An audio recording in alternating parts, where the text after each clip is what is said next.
Hello. Welcome to Take the L podcast, where we are focusing on, but it's fine. I'm not editing that out. Lessons over loss. And we have my friend, Abdul here. Dula. What do you want me to call you on this podcast? Abdul, Dula, anything you want to call me. Okay, I'm going to call you Dula because it feels... I say Abdul. Call me regular. Call me outside. Yo, regular. First of all, Abdul, you really been outside. You really had me in Dumbo House on a Thursday last week. We had a good time, though. We did, until I slipped out. It got real. You snuck out. I don't even remember when you left. I said goodbye. Don't do that. You had like what, Shirley Temple? I have my mocktail, which is ginger beer, seltzer, and lime. It makes me feel like a Moscow mule without the Moscow. It was a good time, though. It was fun. It was like a little reunion. Day, and it felt like a Friday. It felt like a Friday. People forgot they had to work the next day. I mean, I ain't got no job, so I don't have a job technically. I work for myself, so every day is Friday if I want it to be. I love that for you. You deserve that. I'm still working on getting used to that. Yeah, I wish I had that problem. Well, that's the point. We're here for you. Every not day is me. like Monday, Tuesday, Wednesday, Thursday, Friday. That sounds. No, you was outside. I had a good time. The other days felt like a Friday for you. Yeah, it felt like an off day. It was a good time. I was like with family. I was with friends. Okay. So we're going to start with icebreakers. I told you this. All right, let's do that. All right. So the first icebreaker, I feel like it's easy because it's all music related. I had to switch up the usual questions. But what Afrobeats artists do you feel like right now is up and coming and you want to put people onto? Ashake. Okay. You think he's up and coming? I feel like mad people know about him. Yeah, but he's not. I mean, mad people know about him, but not enough people know about him. Okay. He's that guy. I feel like maybe I know about him because of you, though. He's that guy. I would say him. I have a few. I would say Stoneboy. Stoneboy is also that guy, pure, talented artist. He's very nice, too. Killing it. Very nice guy. Always willing to work, working hard, killing it, doing a lot of collabs all over the world. And I'll say Black Sheriff. Black Sheriff is dope. Young rapper from Ghana, is very hungry. His songs have been going crazy. He's done a lot of collabs. I feel like that's one person I don't know. Yeah, Black Sheriff is dope. He does a lot of drill type music. But he's going crazy right now. He's also really, really dope. Okay. And then Jackie. I can keep going, though. Because I'm about to say, I love all of them. Jackie is also one of my favorite artists. She's dope. Ira Star. There's just amazing. So many artists that are up and coming that are just killing the game right now. I'm about to say, you're the expert, so you can tell us. At this point, you are officially the expert. They're dope. They're very, very dope. I mean, there's just so many amazing artists coming from all over Africa. Okay. So the next one's harder. I don't know if I've ever asked you this. What are your top 3 R&B albums in your lifetime? From April 3rd, how old are you? I don't remember your year you were born, but April 3rd when you were born to now. Top 3 R&B albums. My goodness. All right, so this is not fair because I've listened to singles from the 80s and from the 90s, but I don't know if I would listen to full albums where I can but I definitely have a lot of albums in the 2000s that I can pick from. Okay. So I'm gonna give a bunch of albums from the 2000s. I'm going to say, obviously Usher is at the top. You think I'm going to say Confessions, but I'm an 8701. It's the only other acceptable answer other than the Confessions, but 87 Confessions is there for me. One of my favorite albums. So the 112's album with Peaches and Cream was on the album. I forgot the name of the title of the album. That shit came out when you were 5. 112. That album was with Peaches and Cream and Anywhere. Anywhere. That's one of my favorite albums. You were 5. I mean, I listened to it in the 2000s. I was in 6th grade. I listened to it in the 2000s. No, I'm lying. I was in probably 8th. Yeah. I listened to it. Okay. In the 2000s when I came back from Ghana.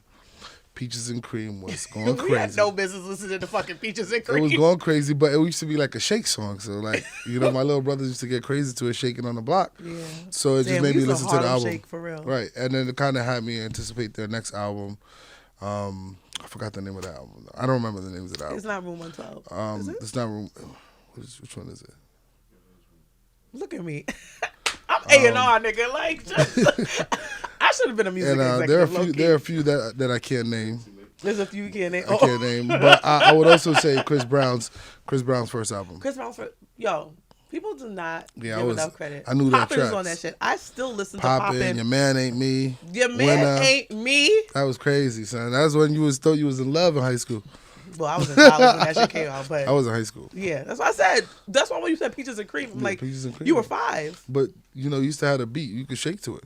Yeah, I guess because I'm actually knowing the lyrics now as an adult. I wasn't listening to it like that back then. I mean, I was because I feel like I was old enough to know what's going on. I didn't know what was going on, Also, but we knew that you could shake to it. Now that I think about it, if y'all put in Peaches and Cream on your girl's vagina, please don't. They wildin'.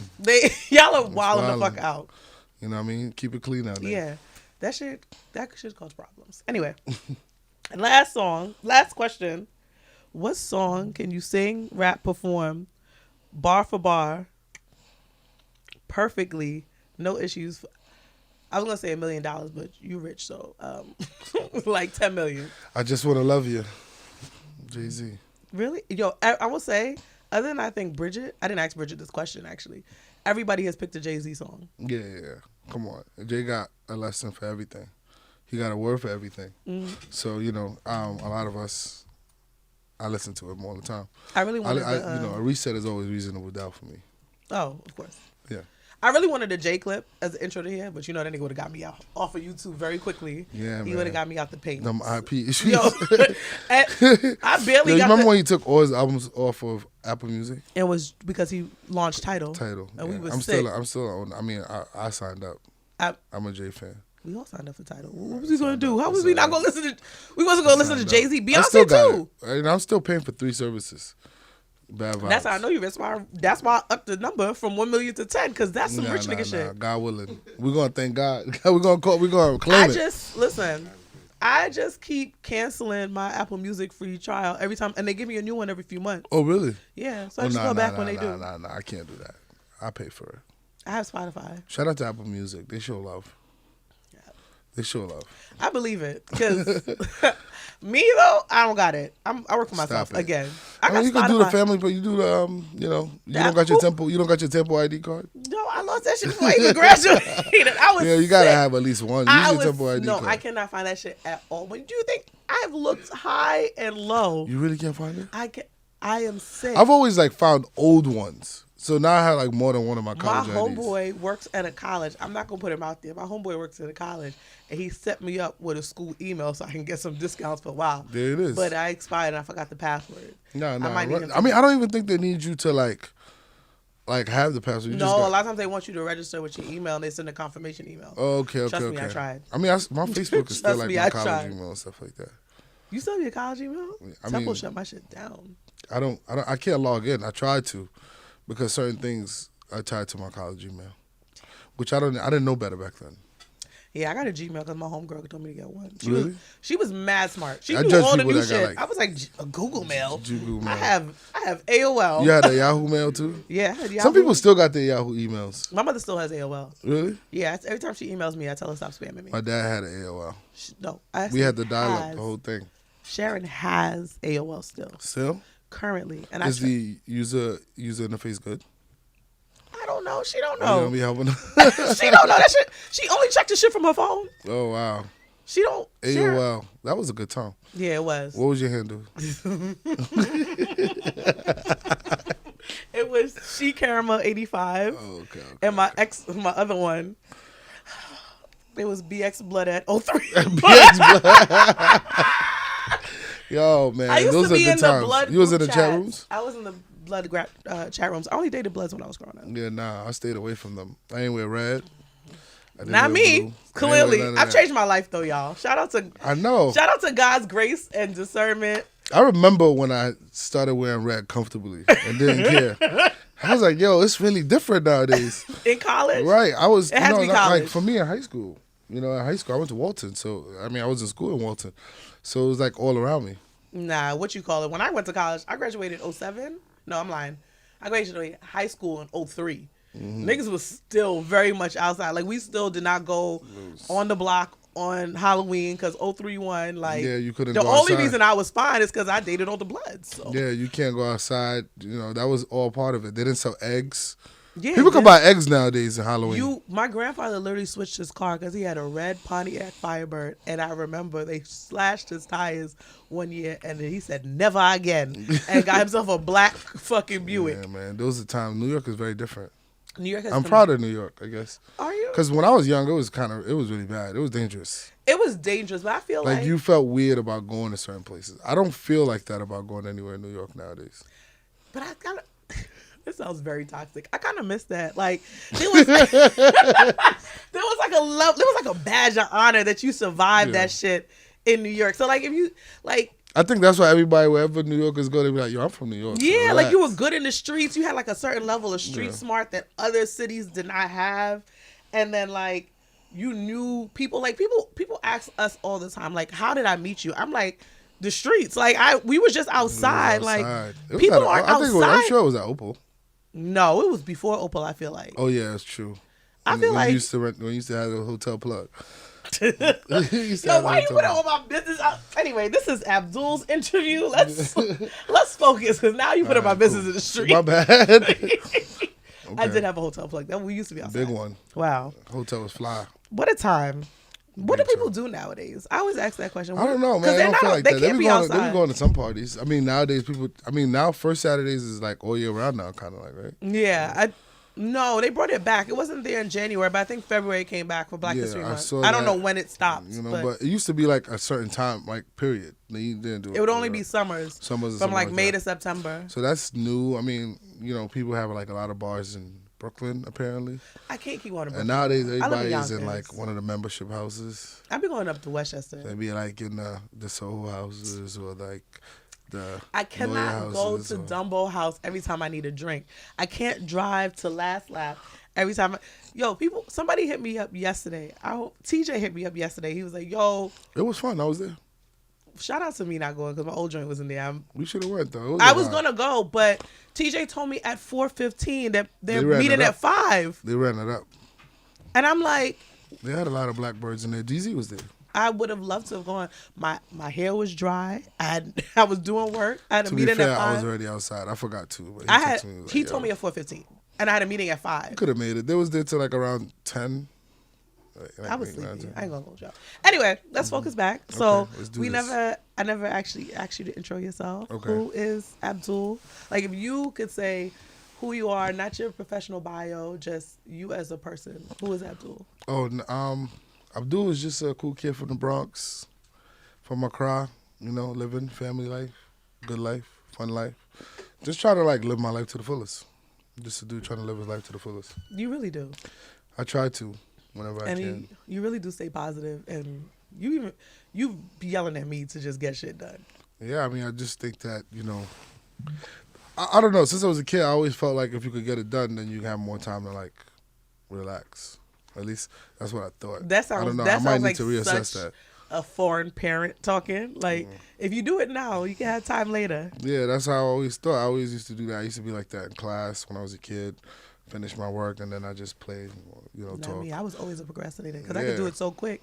I just knocked that shit out right before class. I procrastinate too, but I always want to. I rather have more free time, so I rather just get it all done, so that I can like time my free time. I always want. I guess I always, in hindsight, I could say, I always want to control my time, like what I wanted to do. And most times when you procrastinate, sometimes you can't control what you have to do when you have to do it. Yeah, and that shit causes anxiety. It does, I can't, and when you try to do multiple things, it's hard to do it when you're procrastinating. And you running all this shit that you do with anxiety, as procrastinating and giving yourself extra anxiety, that shit is no bueno. Yeah. I just am. That's a recipe for disaster. Clearly, I'm just a terrible person. Nah. You'll be all right. You doing well. I'm doing better. Look at the background. We live in plush right now. No, we live in. This red. Is not mine. This is. Shout out to PVA Studios. This is still your setting. Right? Yes, we in your space. Ty's been holding us down for. Damn, Ty's been holding me down for a minute. Because the first time I met Ty was 2016. When I did it, I was a guest on a podcast and I came here when I was living up the block. Yeah, this is what you do. I've been doing it for a little bit. For you. Very proud of you, man. I've seen you do it, and you always do it amazing. and you don't look like you never did it before. You always do it well. So shout out to you. There's always a part in the podcast because all of y'all are my friends where y'all have this one where y'all start telling me you're proud of me, and I'm like trying to fight back tears because I got on lashes. We're proud of you, man. The lashes is lashing too. Thank you, but I don't want them to be on my cheek like a caterpillar because I started crying. Oh man. Okay, so you a cool kid from the Bronx. Yeah. Try to be. And you are also the CEO of Afrofuture. Yep. Formerly Afrochella. Mm-hmm. I'm going to call it Afrofuture from here on out. So y'all at home, please do not act confused when you hear this shit. You know what the fuck I'm talking about. Thank you.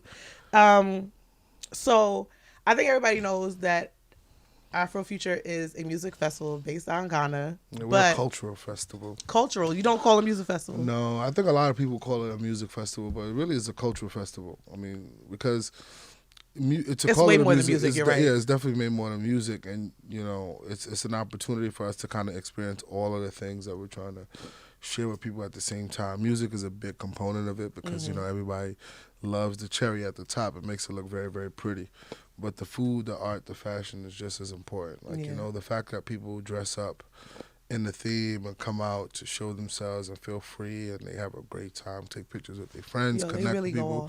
That's a very big part of it, and I don't want to ever downplay that. That's like their participation of the design of the space. Even Tania, when she did the piece, was it for Essence, Tania? Yeah. When it was Essence she did it for, right? Yes. Let me not mess it up. Sorry, if I'm messing up your bag. She did. She features so many like gorgeous, just outfits. I was like blown away because you see it on Instagram. Absolutely. But like the ones she captured and the ones that were captured in that article, that shit, people go all out. People go all out, and it's like they look forward to it, and that drives me to like go harder and go better because like they're really putting their love into expressing themselves. And that's a big part of it. Just as much as the music is a big part of it too. So I want to give the backstory because now you already clarified it was a cultural festival. So clearly I'm one of your good friends, and I fucked it up and called it the wrong thing. You didn't mess it up. I think that music leads. So because music leads, a lot of people think that this is what it is. But I think that what you get from Afrofuture that you don't get from music festivals is like the cultural component that comes with the experience of having the food there, the art installations there, and also the fashion component of it. It's not just come watch a show and leave. It's really just kind of immerse yourself in the art, the stories that are being told in the space. All of that is a big part of the experience. And that's why you can't get it anywhere else. You really can't. You're the only. I'm gonna say this. I have never missed a New Year's with my family in all of my big 38 years of living. The only time I have missed New Year's, bringing New Year's in with my family, is to go support you. And I took my dumb ass to Ghana by myself on a plane. You was turning up in that PVO New Year's Eve party. Yo, it was. I told myself it was my birthday party, so that's why it was my 35th. I was about to be 35. We had a blast, and I'm glad I did because COVID hit literally that year. All of us was out there. I think I had COVID. Actually, I think I caught COVID when I went to Istanbul. Yeah, I think everybody caught COVID because I never caught COVID. Remember we was calling it the Ghana flu in the group chat. Everybody had the flu, and we were like, "What's wrong?" But I think I got it in Istanbul because when I landed, I started to feel a little off. But I'm like, the Hennessy gonna cure this.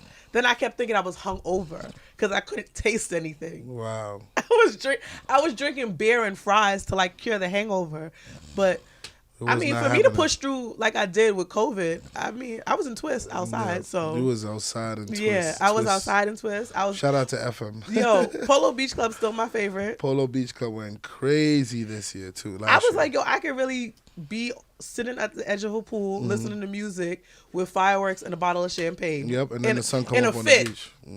Wow. And some kebab. I don't know. Yo, I ain't going. Them kebabs was hitting. The kebabs go crazy. That's my favorite thing. That's one of my favorite like street meats. And I was always nervous because I don't even eat street meat in New York. I've never had halal. Yeah, but I think it's safe because it comes right off the fire. So if it's cold, you can't have it. I feel like I'd be nervous. The only street things I've ever had is in the West Indies. And like like a little bacon shock in New York, the halal niggas. I can say niggas. Yo, can we go get some like bacon shark though sometime soon? Yes, we can. Absolutely. I need that energy in my life. I'm trying to figure out where in New York has bacon shark that's actually fire. Need some of that. If y'all know, please tell us. Yeah, put me on. I will, because I need doubles too. Oh, the only place I'm assuming it would be Queens, because all the Queens. Trini and Guyanese people is out there. Looking for a good bashment. Yo, I was about to be like Rum Punch Brunch, but we about to go on a tangent. Oh man, shout out to Rum Punch. Yo, shout out to Rum Punch. Shout out I missed to those. all I of missed Fahrenheit. that time. Yo, we had Right, some really right, good, the but good backyard I mean, they still barbecues. throw parties, and their parties are still good. Like, but I missed the time where we were just. It was Prana.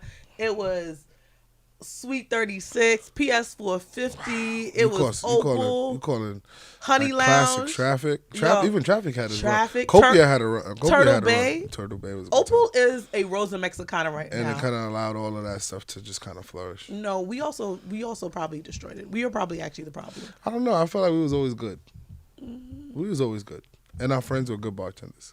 Oh yeah, they were good bartenders. However, You bartended sometimes. I did. That was back in the day, but there was also a 50-person brawl outside of Opal in the middle of the intersection. Yeah. Like Come on, we don't traffic. want to talk about the negativity. That did not happen. I erased that from my memory. Not the negativity. You don't got to bring that up, son. Were you? I don't even think you were there that night. Nope, I was not. Thank God. Yes, See, I know how to pick the nights. you do. I know how to pick I the literally nights. left a date and met them there. The date ended earlier. We actually had a great time, and I was like, "Nah, I'm gonna leave But I early." did see like one little scuffle at little scuffle. I tell you offline. It was a good scuffle over there.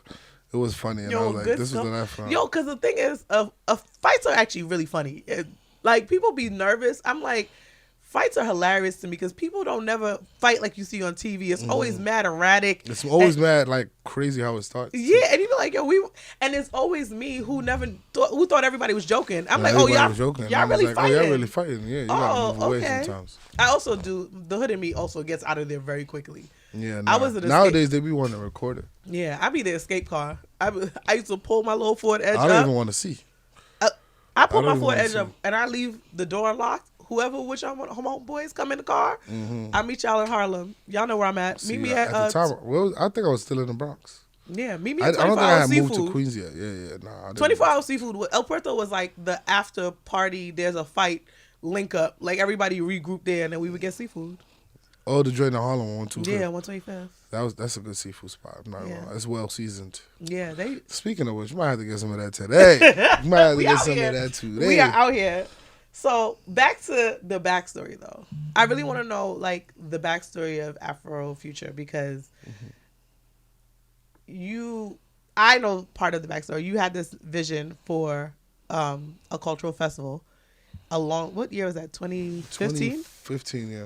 2015. Because I remember when we were eating dinner at that little place in Soho and you pulled out A little deck that you I put had. out a deck on My Canva. first deck.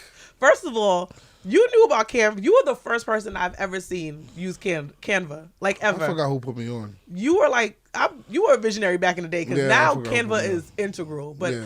I remember you showed me the deck in Canva, and I was like, what app is this? I don't know what the fuck Yeah. this is. Yeah, I mean, honestly and truly, a lot of the things that a lot of people don't realize that really it's just about information. Like, the moment you're able to gather information, you're golden. It's not so hard that anybody else can't do it. It's really just about whether or not you actually knowing how to gather the information that you need and build it with people so that you can continue to get more information so you could grow. This is in any industry, not just mine. And yeah, I was definitely, I think it was, at the time, it was heavy in the GroupMe's. The GroupMe's introduced me to a lot of my great friends today. Like, we used to be in there and like it also, just kind of chatting away. You never knew who you were speaking to sometimes. Yeah. And then all of a sudden, you remember that time like Made in America, they just made a group chat and there was like thousands of people in there. It was just mad people that was on their way down there. Mad people, and then like it broke up into like little ones. And then Subsets. there was like the group, like the big group be with thousands of people, like the New York one, the Destiny started. It's like I met so many amazing people in there. And some of those people are driving like a lot of what entertainment is today in different spaces, in R&B, in poetry, and like DJing, creating entertainment. That was like an amazing time, right? Yeah, because that was what, 2013, 2014 too. Yeah, around 2014, 2013, 2014, like around that time, like when a lot of people started moving to New York. Like, a lot of people probably went to school in New York. So, I'm not from New York, but I'm going to live here.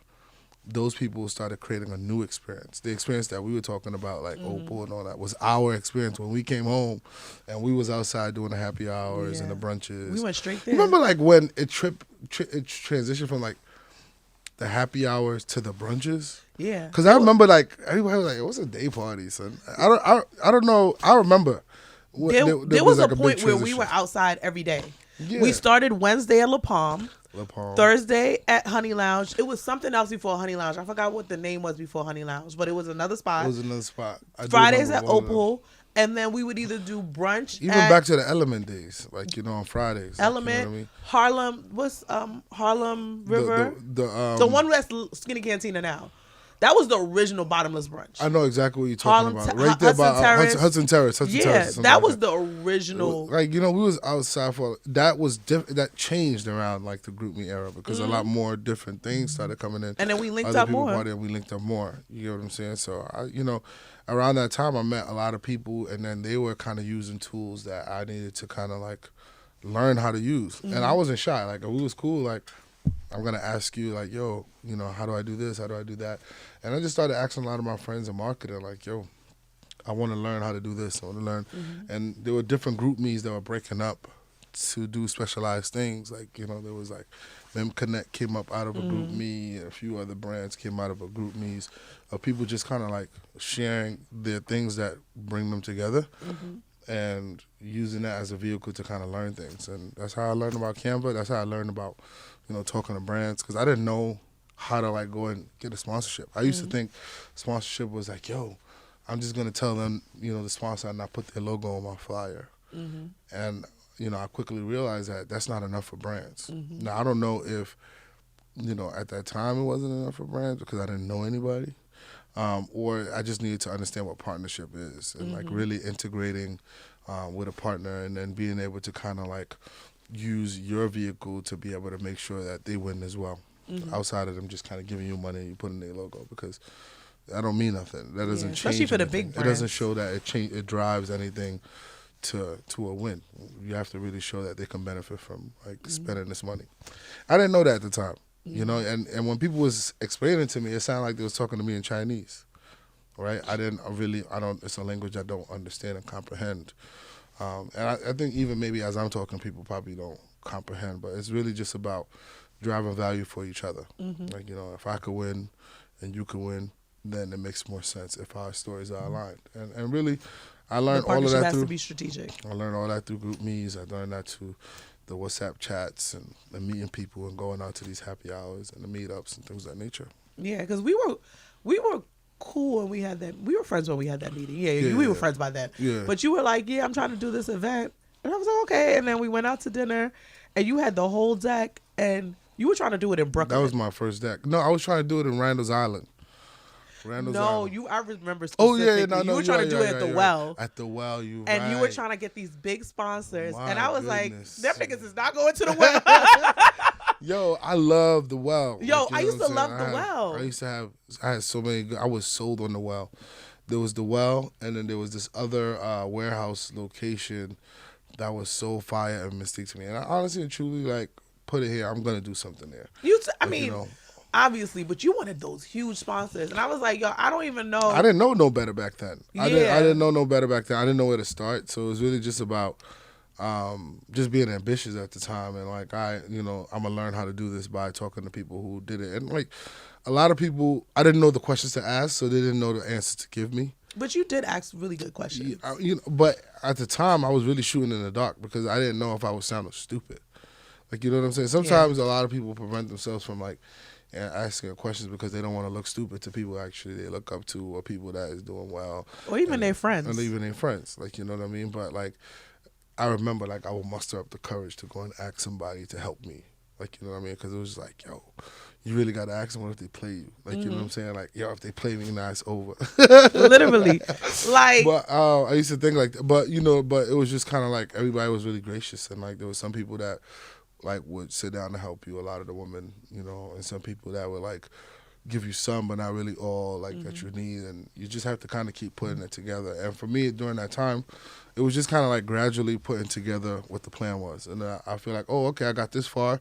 There's still a lot more that I need to learn. That was in 2015, so 2014, 2015. I'm like, all right, cool. I got a little bit better. I understand the language a little bit better.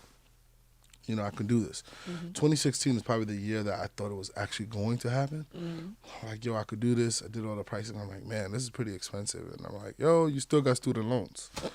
So, you know, you can't, you know, I'm not taking out no loans. Because you're doing all this shit out of pocket. I'm like, I don't want to owe anybody no money. So 2016, I'm like, yo, I got this. Like, this is now a full package. Like, I could, like, actually do this.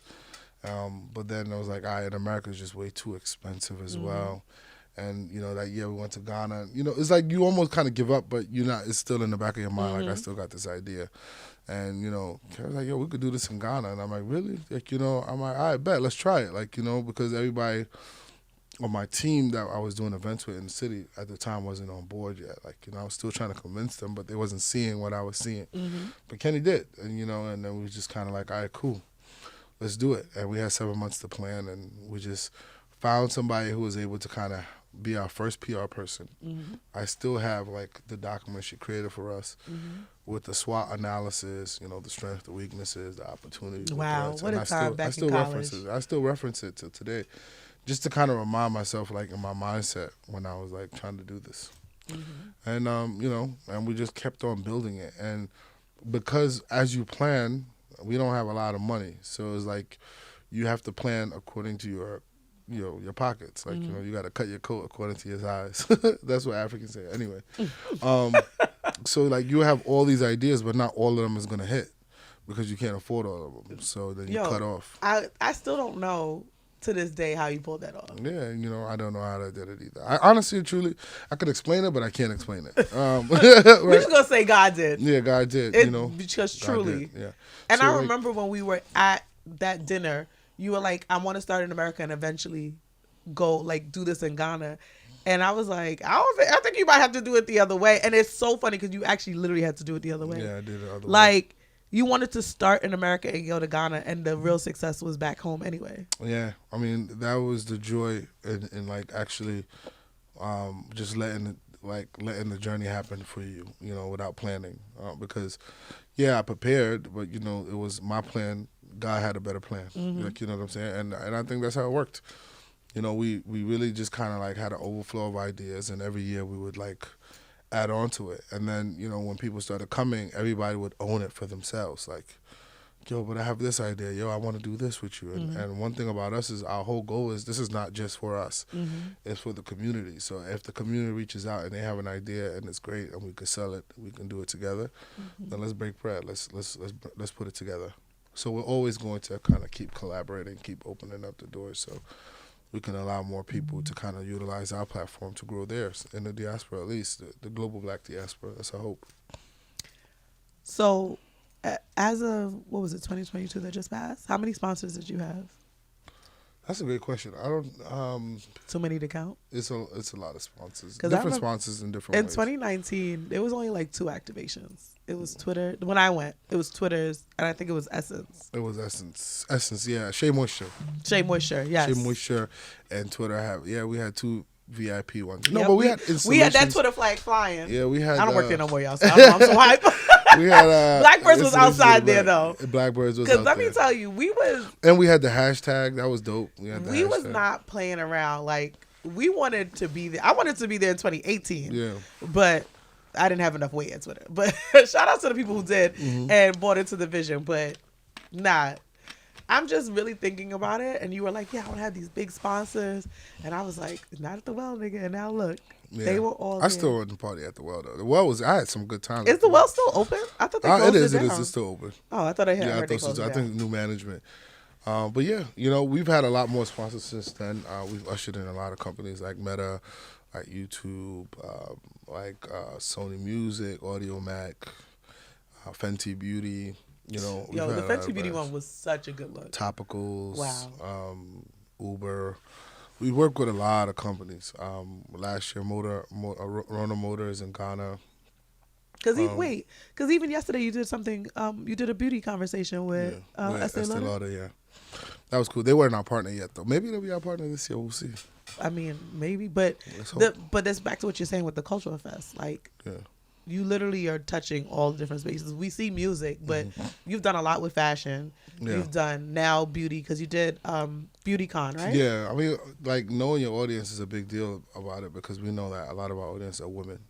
So creating events to celebrate women is, like, obvious. It makes a lot more sense. And also, like, when you think about the composition in Ghana, like, in Ghana, the market women have the most power in the country. There are more women creating businesses in Ghana and most Nigerian African countries than anyone else. Like, so catering to them is how you open up the economy. Okay.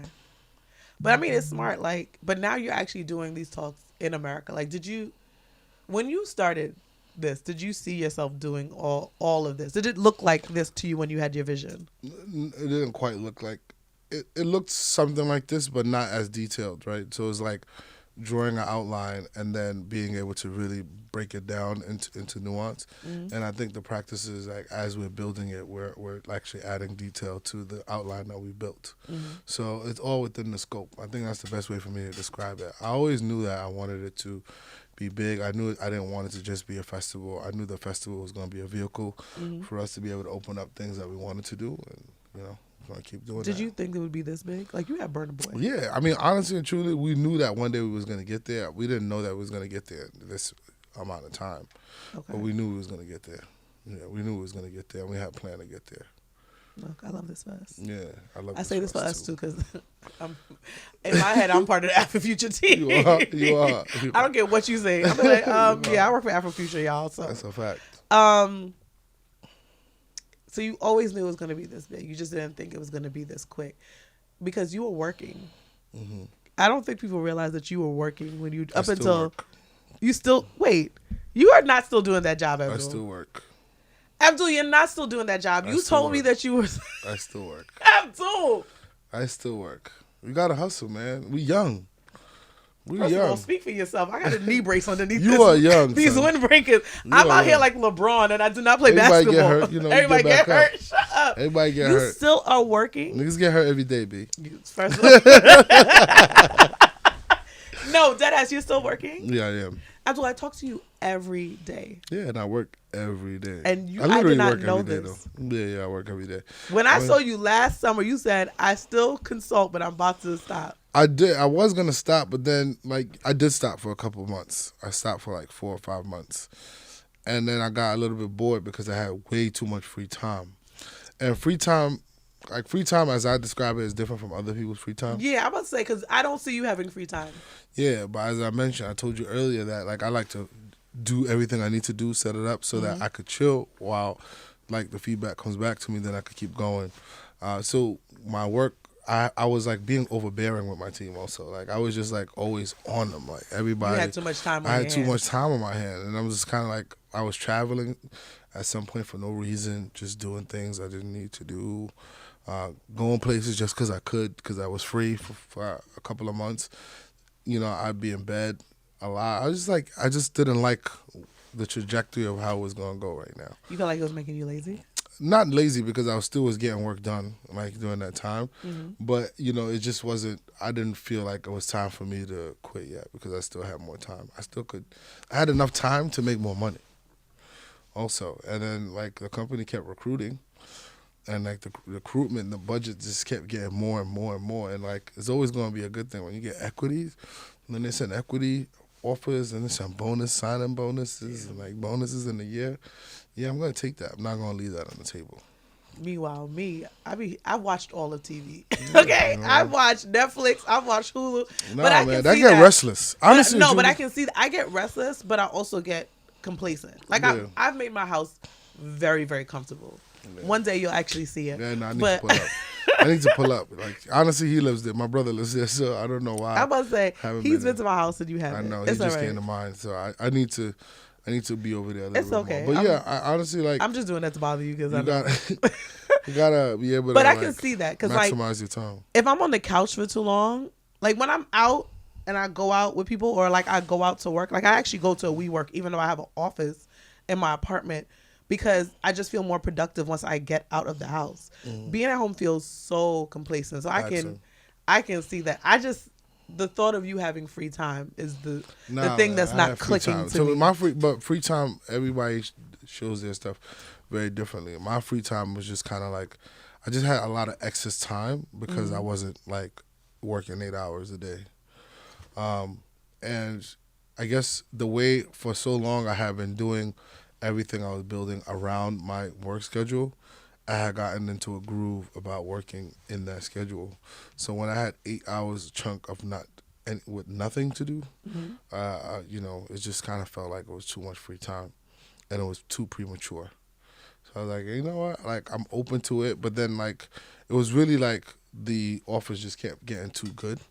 So I'm like, I bet at some point I'm gonna have to see what's good with this, and I did. That's how I ended up with 3 jobs. I Remember love when it I was though. working those 3 jobs? I do remember. It was a wild time because I was gonna say no to one, and then the other one threw me the bag. But And I I was also like love the job though. I love the you do job love that I it. do. Like I do love it. you're excited about the I work. found that like I missed it too. So like when they were recruiting me, it felt like wow, like it felt good too to be wanted. But you also very. Everybody wants to be wanted.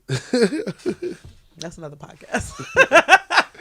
Yeah. But you were good at what you did though, and you were like excited and proud when you like did your work, and it was it's completely different than this. Yeah. If anything, No, it's not that much different. It's not that much different. I mean, industry like wise, the actual, the industry is industry different, wise. but the processes are the same. Like you know what I'm saying. At least what I have to do. So I'm not doing no bench work. So it's not work where I go in and I mix lab specimens and all of that. It's just really understanding the technical language that you're speaking. It's a very different language than the language that I speak when I'm talking a festival and building out, cultural moments and stuff like that. But the processes for managing the project remain the same. So if the processes remain the same, the skill set remains the same. It's just really understanding timeline, understanding how to manage budgets, understand how like to build a team, understanding how to manage time, understanding how to like distribute work, understanding how to drive work. All of those things are some of the things that you do across the board. So yeah, I just speak both languages. I speak the language in culture and education because that's my passion, and then I speak the language in science and research because I also love that. That's another one of my passions, and I actually love the work. So I was like, all right, cool. I'm gonna do both. Do you think that the science helped you with making the cultural festival successful?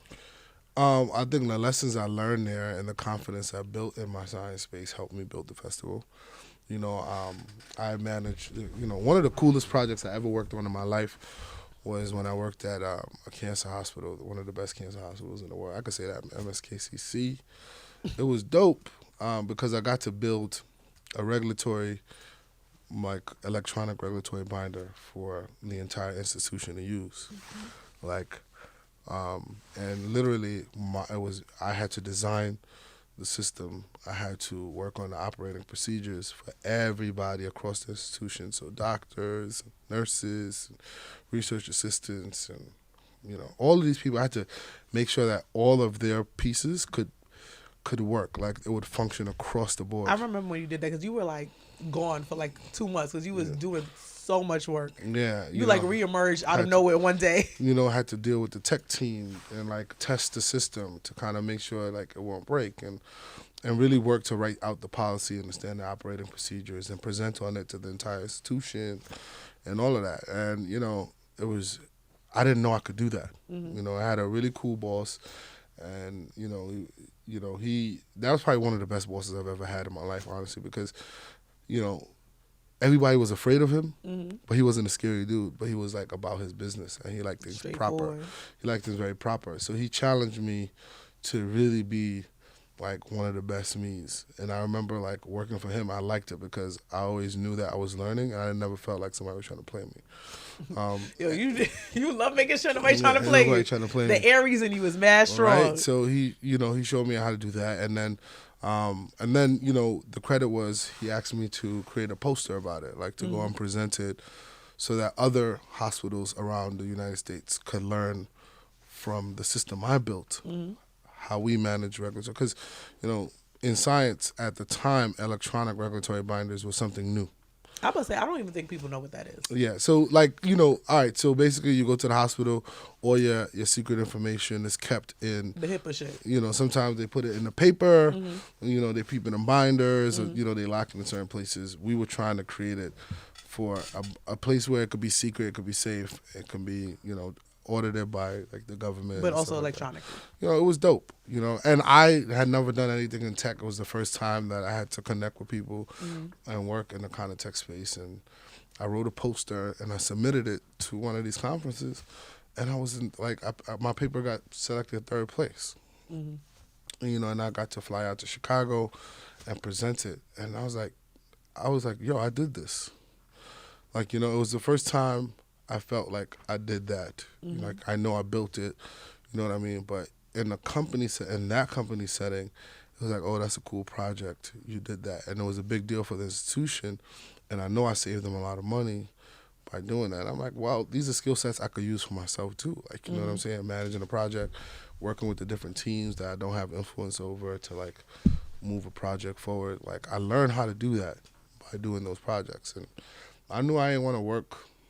I just didn't want to work like and sit at a desk from 9 to 5 for the rest of my life.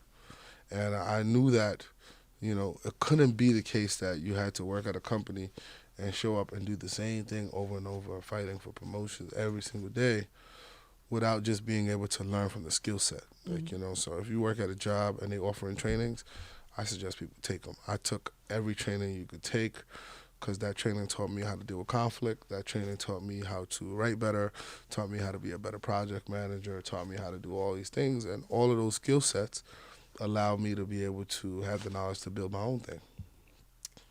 So basically, you just call me lazy. I ain't go. You really just call me lazy. I want you to realize that. No, I don't think you lazy. I just think that everybody has a... No. I am lazy. I know I'm lazy. I know I'm lazy. Everybody has a different way of like optimizing a situation. Like, I was good at my job, and for me, once I start to get too comfortable in the space, I don't know, something just triggers me to understand that it's time to move or not trying to move up. See, That's how my but mind works. that's the reason why, like, it took me 5 years to do this podcast. I thought about this 5 years. Everything kept stopping me. You are just, like I said, you're very executionary, and I really admire that because you think it and you like, nah, I'm gonna do it. You put that shit down immediately. Like, you got to put it down on paper though. I mean, if you have an idea, you can know put how it much on paper I got around that house? Yeah, and then keep building onto it. Like, so for me, like, there's documents that I wrote in 2012, 2010, that I still reference because, I think that's the thing. I don't go back to them. Yeah, I have I'll so do much that. things that I'll be cleaning and I'll be like, oh, I wrote this? Yeah, I'll go back because then I could remind myself, like, about things I didn't really think about. And, I don't know, I say God a lot, but I do really feel like God is guiding me. So sometimes I would do things and I didn't even understand why I did that. But later on down the line, it makes more sense. I'm like, oh, wow, I can't believe I did that. That showed me how to do this. So, that's the way I've been floating, honestly. So you told us about all the things that you've done, right? Which again has called me lazy. But in all of that, like, we see the success. We see how big Afrofuture has gotten. We see how you are in these different spaces, beautycon, music, fashion. We see you enjoying life. But obviously there's been challenges. There's been things that we don't see because Instagram and Twitter or whatever the case may be doesn't show the things that you actually had to overcome to get to the success. What do you think, and it doesn't have to be the hardest, it could be the most recent, but like, what do you think is just like a really big challenge that you faced and you've learned so much from? Like, what was like one of your biggest obstacles that you've overcome and got past?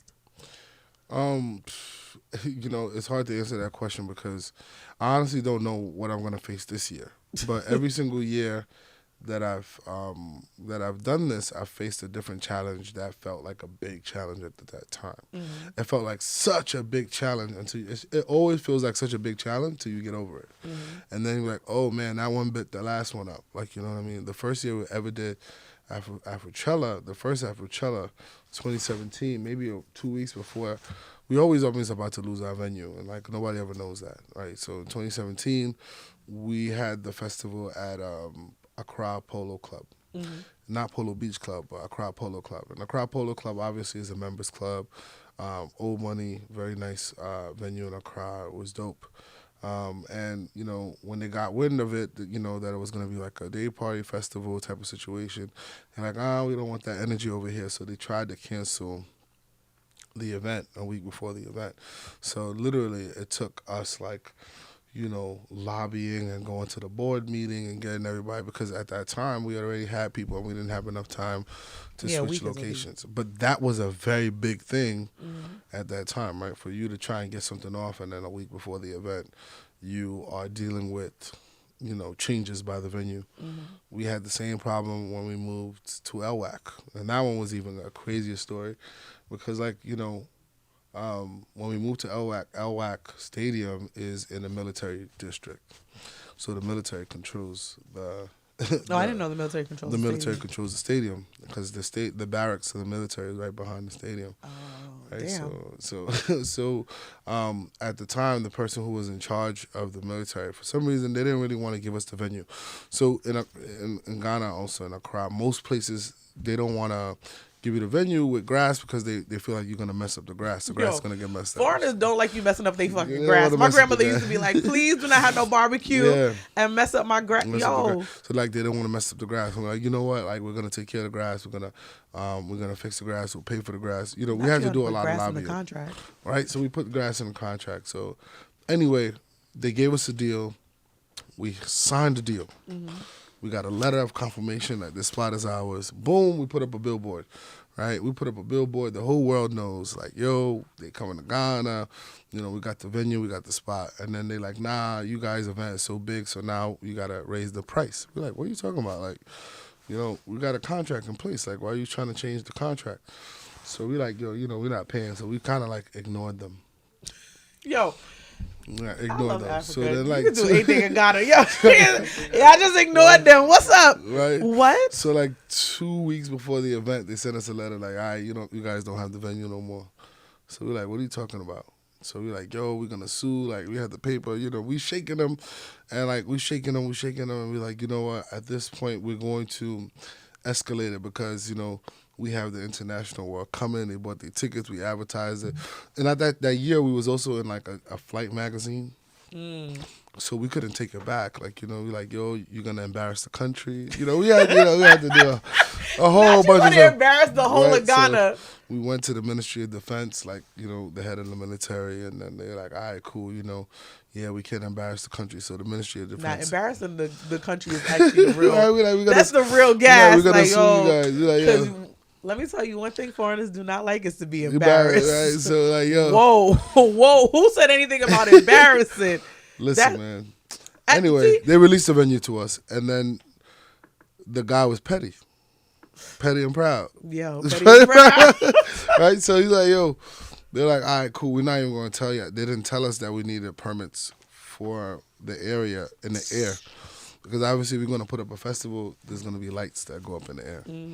So they didn't want to tell us, because our festival is also right by the airport. Yo. So like 3 days, so literally Christmas is Tuesday.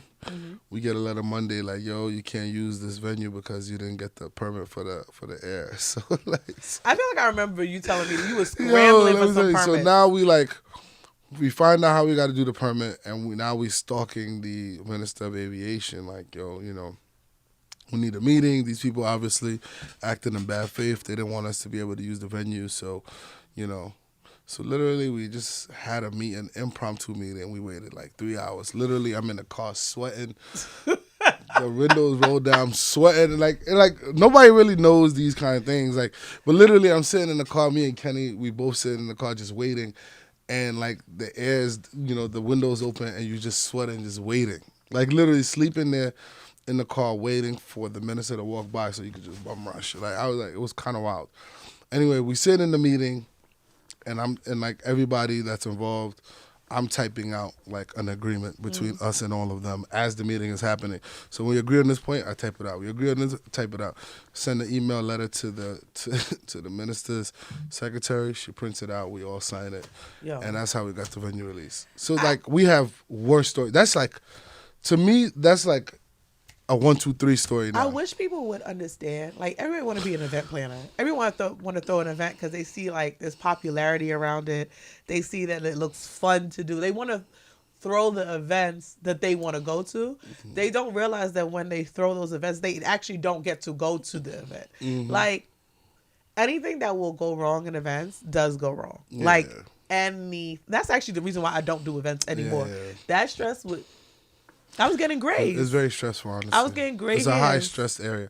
And you know, it's funny, my grandmother, she told me this year, and like, honestly, she didn't, I don't know if she knew like how much it meant to me, but she was like, you know, nobody gave you this burden. When you feel like it, you can put it down. You told me that in the car honestly the other day. And truly, like, and I think about it often because it's 100% facts. Like, then, you know, it just reduces the anxiety around it because you realize, like, you're in control of your own destiny. Like, you know what I'm saying? Like, you know, it's so crazy to me because, you know, I take it seriously and, you know, I have all these people coming to attend and all these brands believe in it, but it's really is my, like, I've carried this burden. Mm-hmm. No, like, nobody's forcing me to feel that way. And that kind of, like, puts a lot of things in perspective. I think also, like, it's always funny when I talk to you about Afrofuture and, like, work. Like, when we talk about outside of, like, our friendship, because, and we have this conversation, not me and you, but your other friends, like, we be like, Abdul don't realize he's famous. Like, you don't, it's funny, you're laughing because you still are not processing. Like, and we've talked about this in other rounds, but like, you're very still in touch with us. You're still talk to your friends. The group chat, he's still in the group chat. But like, when I tell people, I'd be like, oh yeah, my friend Abdullah, or I'll tell the story about the shoes. While I was wearing the shoes, I was at what was it, Afrotech? I had on the sneakers, and somebody was like, oh yeah, my man made those sneakers. And I was like, what?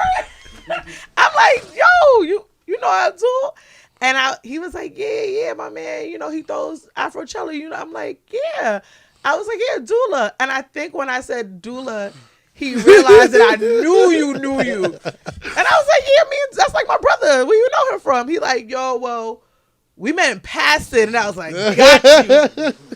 You know the Drewski video? He's like, got him. We fucking got him. I was like, yo.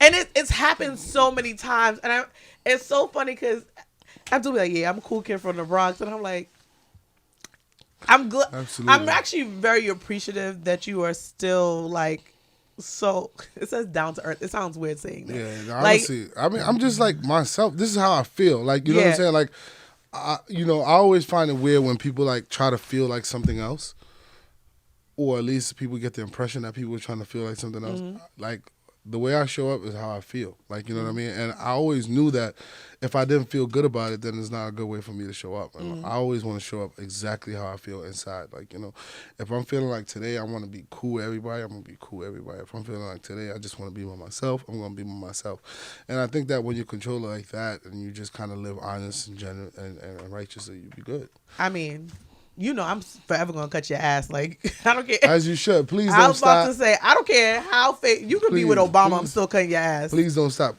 Please don't stop. Don't worry. You don't have to worry about that. Till Obama hit the line, though. We out to Ghana, Obama. Stop. If Obama came to Ghana, the way we are going to embarrass you, he will never come back.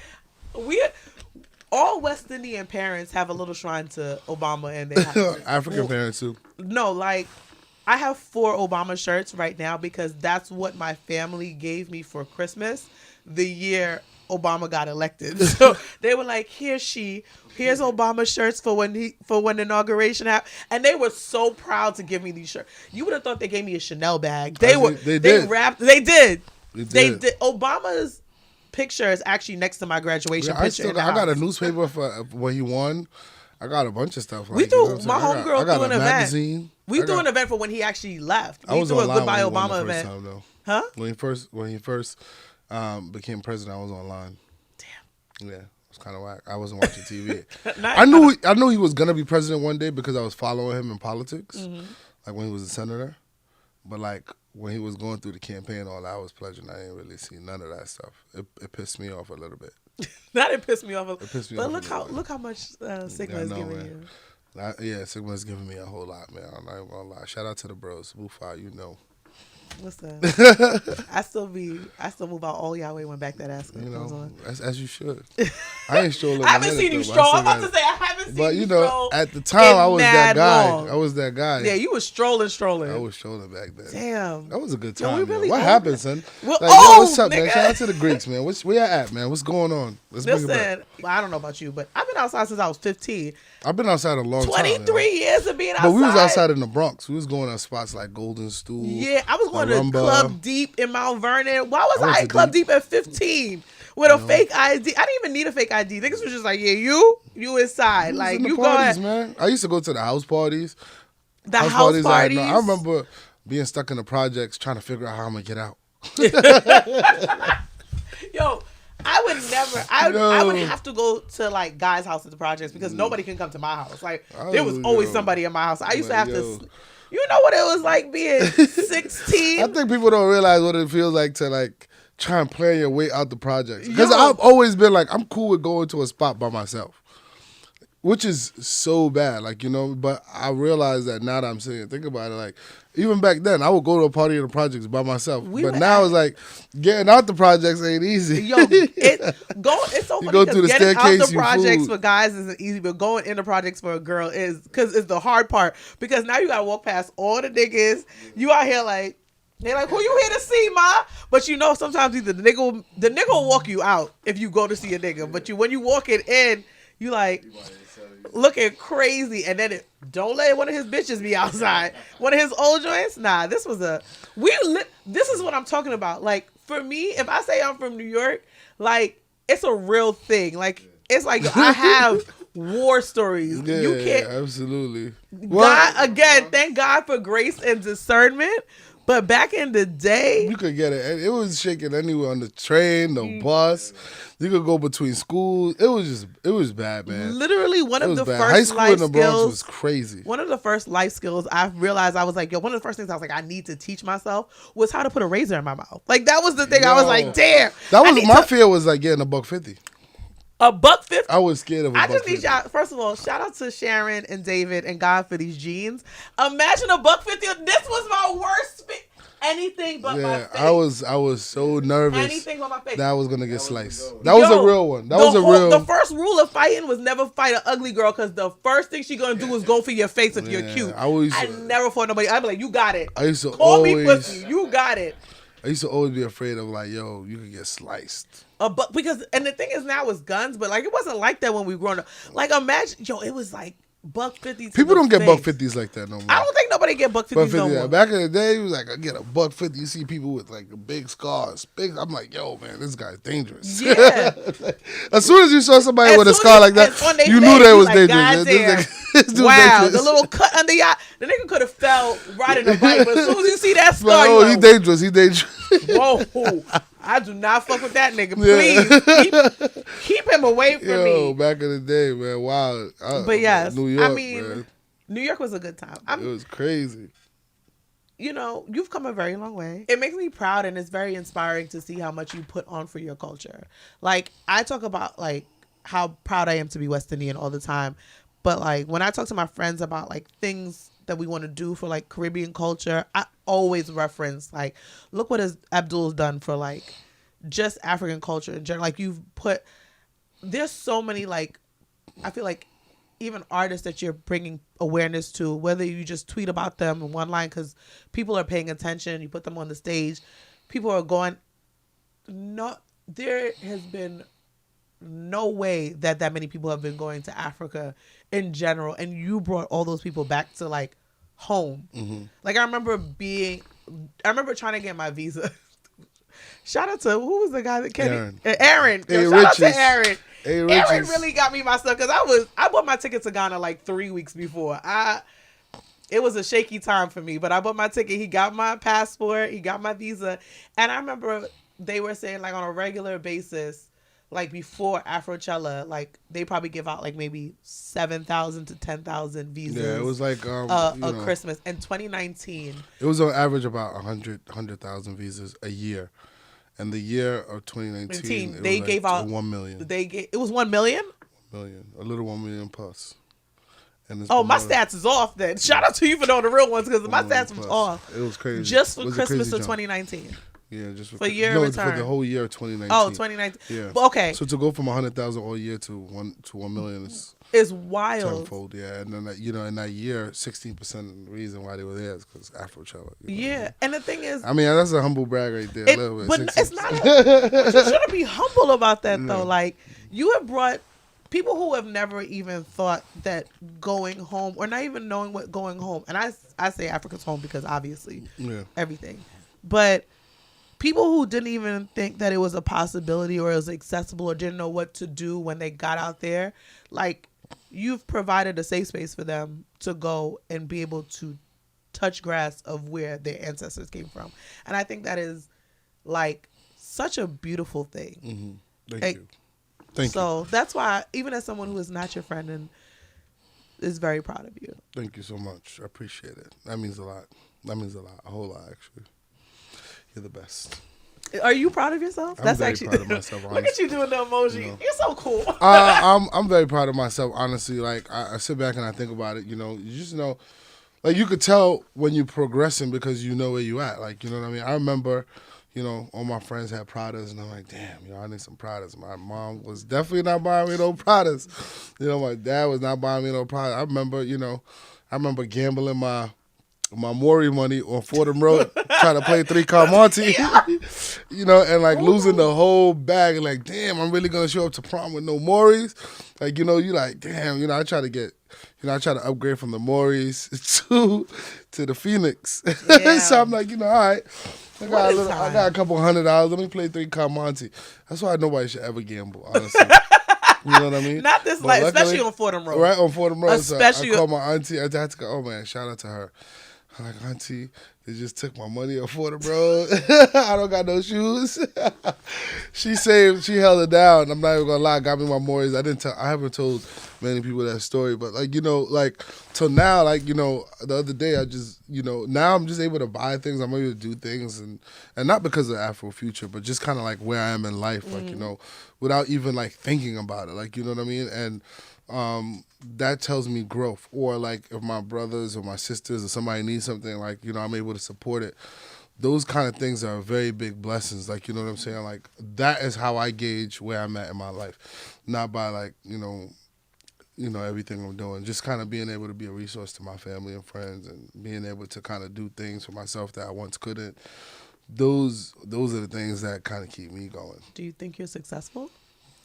Oh, yeah. I mean, I do think I'm successful. Oh, yeah. But success is a state of mind. Like, you know what I'm saying? Like, it's relative. That's why I asked you think you're successful. Yeah, success is a state of mind. I think that, I'm pretty successful. Like, you know what I mean? My parents are proud of me. I got good health. Like, my family is proud of me. I have good relationships with my family, my friends. My country is proud of me. My borough is proud of me. Like, you know what I'm saying? Like, I have almost everything I want in life. I just want, I'm ready to, maybe family and kids coming soon, a little bit of that. I'm not having this conversation with you on build camera. a deeper relationship with God. Like, you know what I mean? There, obviously I know that there are levels to get to, but, I'm very proud of the journey that I've gone, and I know that it only motivates me to keep going. Mm-hmm. Like, you know what I mean? I know the sunset is not there yet, and, now I'm just trying to be more, thoughtful about my plan, how I measure success, determine what an end point looks like for myself so that, like, I don't feel the anxiety.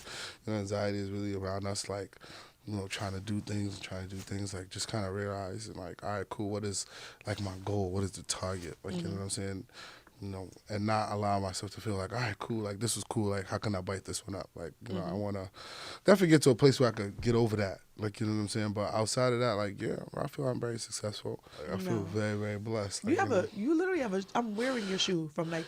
That's fire. God did. I think it's a good knee. That's a good design. It is a good design. I'm very blessed. I'm thankful for where I'm at. You know what I You mean? should I be. still got my challenges, and this is a part of the growth. God is showing me how to overcome. Well, just so you know, we are very proud of you as well, your friends. Thank you so much. We know that you're going to be in history books. Like, that's actually the wild part. Inshallah, God willing. I could put money on that. I ain't got a lot, but I can put some money on that. Okay, so that's it. We are wrapped. Please tell the people where they can find you and where they can find what's next for you in Afrofuture. Oh man, we outside all the time. You know what I mean? I be around between Ghana, New York City, New Jersey, East Coast, West Coast. We outside. Uptown, downtown. All right. We could definitely. You can find me online. Afrochella.com is ending very, very soon. Afrofuture.com is live. Holla at me. We at love a Afrofuture. rebrand. At Afrofuture on Instagram, on Twitter, on YouTube, on Pinterest, Ooh, y'all on got pin- Bevo, Wow. on LinkedIn, Wow. Look at all the platforms. on Twitch. I didn't even know that y'all had a Pinterest. On Apple Music. We outside. Like, we have a little bit of all of that. If you want to get your playlist popping, see us on Apple Music. If you want that exclusive content, we on Vivo. You want the live streams coming, it's on Twitch. I didn't even know about all this. We I'm got like, all that. We all that. We about to go worldwide. We about to show it. y'all are not going. We about to show the content. Worldwide. We about to show the content that we've been capturing over the past couple of years, and I'm excited for people to kind of look at it and use it as a mood board for us to continue to build what the Afrofuture looks like for the whole Black diaspora.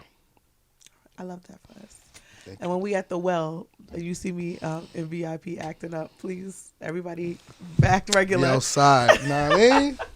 Okay, so that is, I don't even know what episode this is. 6? I don't know. No. Yeah, 6. Okay. Shout out to Sean, the producer. Shout out to Sean, the producer. Shout out to... Be outside. Shout out to the settings, man. You see this drip back here? Yes. Goodness. PBA, Ty is on a call, but PBA holds us down. This is episode 6 of Take the L podcast. You can find, I don't have all those platforms. You can find us on Instagram at Take the L. Wherever you listen to podcasts. And when I say wherever, I mean only Spotify and Apple.